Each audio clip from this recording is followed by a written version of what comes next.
ভালো রাখার মালিক কে? খারাপ রাখার মালিক কে? রিজিকের মালিক কে? সবার মালিক যদি আল্লাহ, তাহলে আল্লাহ যদি আমাদের হয়ে যায় তাহলে কি হবে বলেন তো? সবকিছু হয়ে যাবে, তা না ভাই? আমরা যারা আছি প্যান্ডেলের নিচে, একটু দয়া করে অল্প সময়ের জন্য আরাম ছেড়ে দিয়ে আমরা একটু আগে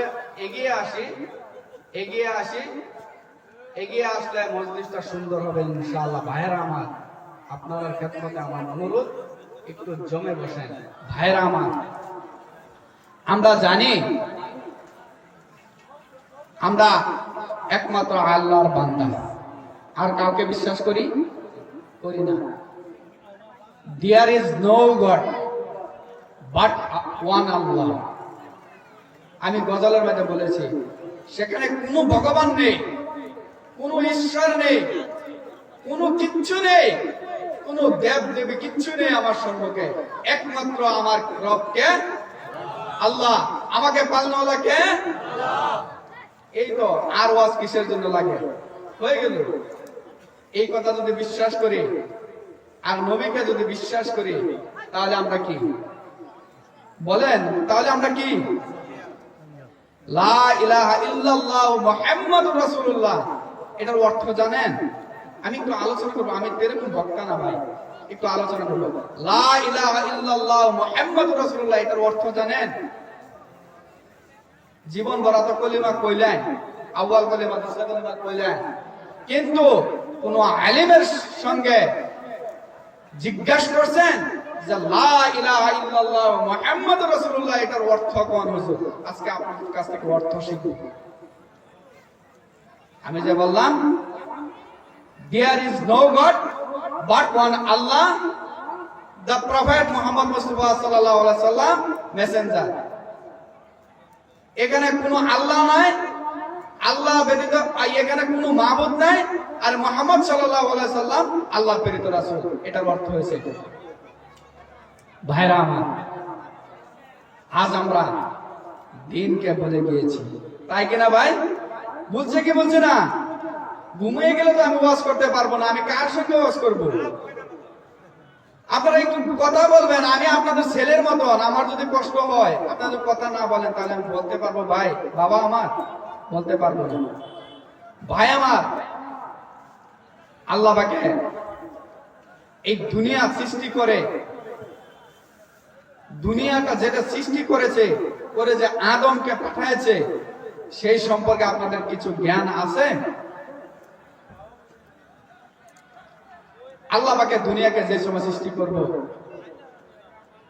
সেই সময় আল্লাহ পাকে বলতেছে বিসমিল্লাহির রহমানির রহিম, ওয়া ইয কুলনা লিল মালাইকাতি ইসজুদু লিআদম ফাসাজাদু ইল্লা ইবলিস আবা ওয়াস্তাকবারা ওয়া কানা মিনাল কাফিরিন। আমার আল্লাহ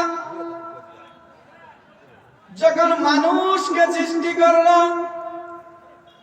আদমকে সৃষ্টি করলো, আদমকে সৃষ্টি করার পরে সমস্ত ফেরেশতাদেরকে ডেকে বলল, হে ফেরেশতারা, তোমরা ওই আদমকে সিজদা করো। আমি আদমকে বানিয়েছি, সর্বশ্রেষ্ঠ জাতি বানিয়েছি, তুমি আদমকে সিজদা করো। সমস্ত ফেরেশতারা সিজদার মধ্যে পড়ে গেল, একজন ফেরেশতা সিজদার মধ্যে পড়ে নাই, সেটার নাম বলতে পারবেন? ভাই আমার, সেটার নাম হয়েছে ইবলিস।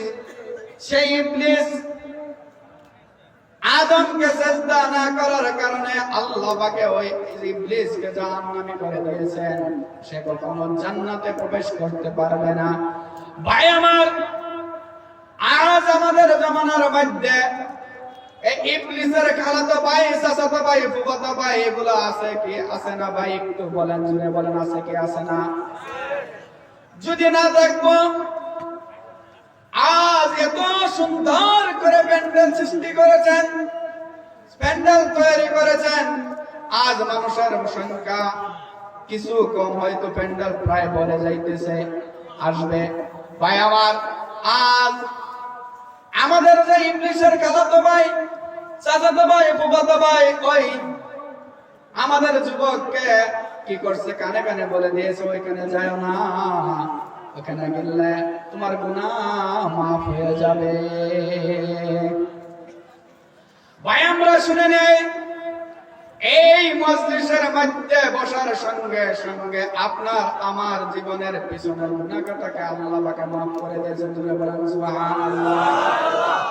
ভাই আমার, বাবা আমার, আপনাদের পায়ের তলে হাত রেখে বলি, আজ যা বলবো কোরআন হাদিস থেকে বলবো, আমি কোনো কিচ্ছা বলি না।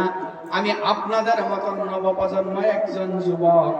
ভাই আমার, আল্লাহ পাকে আমরা যে সূর্য দেখি, এই গাছ দেখি, জানোয়ার দেখি, সমস্ত সৃষ্টি আল্লাহ পাককে সেজদা দেয়, সে কথা কি আমরা বিশ্বাস করি? ভাই বিশ্বাস করি?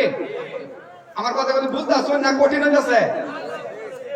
ভাই ও আমার ভাইয়েরা, একটু যদি হরকত করে বসে যাইতা, যুবক ভাইয়েরা একটু বসো, আমি তোমাদের মতন যুবকের আলোচনা করবো, আসো আসো বসো। ভাইয়েরা আমার, আজ সমস্ত সৃষ্টি জগৎ আল্লাহকে সেজদা দেয়। এই সূর্য বলেন, চাঁদ বলেন, নক্ষত্র বলেন, তারা বলেন, যা কিছু আছে আমার আল্লাহকে সেজদা দেয়। সাহাবাদেরকে জিজ্ঞেস করলো নবীজি, হে সাহাবারা, তোমরা কি জানো সূর্য পূর্ব দিক থেকে উদয় হয়ে কোথায় গিয়ে অস্ত যায়? তোমরা কি জানো? সাহাবারা উত্তর দিল, আল্লাহ রাসূলুহু আলাম, আল্লাহ এবং আল্লাহর রাসূল বেশি জানে। সেই সময়ের মধ্যে নবীজি বলতেছেন, সাহাবীরা রে, তোমরা জানো না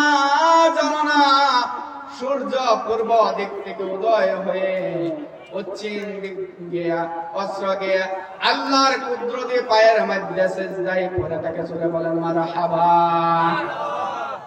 ভাইরা আমার, আজ সূর্য পশ্চিম দিকে গিয়ে আল্লাহর কুদরতি পায়ের মধ্যে অস্ত্র গিয়ে বলে, হে আল্লাহ, তুমি যদি তোমার বান্দার জন্য হুকুম করো তাহলে আমি আবার পূর্ব দিক থেকে উদয় হব, আর যদি তুমি হুকুম না করো আমি তোমার কুদরতি পায়ের নিচে আমি সিজদায় পড়ে থাকবো। জোরে বলেন সুবহানাল্লাহ। ভাইরা আমার, আজ আপনাদের সম্মুখে বলতেছি, এই সূর্য গিয়ে আল্লাহর কুদরতি পায়ের নিচে গিয়ে সিজদায় পড়ে থাকে আর বলে যে, আল্লাহ, তুমি যদি আমাকে হুকুম করো তোমার বান্দার জন্য আবার উদয় হব, আর যদি হুকুম না করো আমি তোমার কুদরতি পাওয়ার নিচে আমি সিজদায় পড়ে থাকবো। জোরে বলেন সুবহানাল্লাহ। ভাইরা আমার,